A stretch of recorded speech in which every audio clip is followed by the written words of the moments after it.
Magandang hapon po. Naririto ang ika-4 na pangkat para talakayin ang kalagayan ng manggagawa sa iba't ibang sektor.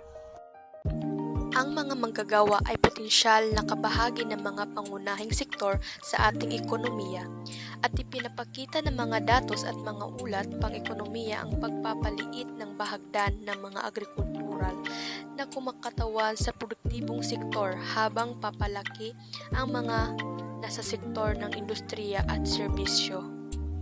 Sektor ng agrikultura, isa rin sa mga hamon ng globalisasyon sa bansa ay ang pagpatuloy ng pagdami ng mga lokal na produkto na iniluluwas ng ibang bansa at ang pag-aangkat ng mga dayuhan produkto sa pamilihang lokal. Lubos na apektuhan ang mga lokal na magsasaka dahil sa maraming binebenta ang mga dayuhang produkto sa ibang bansa. Sektor ng agrikultura, isa sa mga suliranin na kinakaharap ng mga lokal na magsasaka ay ang kakulangan sa mga patubig at sa suporta ng pamahalaan sa pagbibigay ng ayuda lalo na kapag may mga nanalansang sakuna sa bansa tulad ng pagbagyo at pagtuyo at iba pa. Bunsod ng globalisasyon, ang pamahalaan ay nagbibigay pahintulot sa mga lupang sakahan upang patayuin ng mga sumusunod.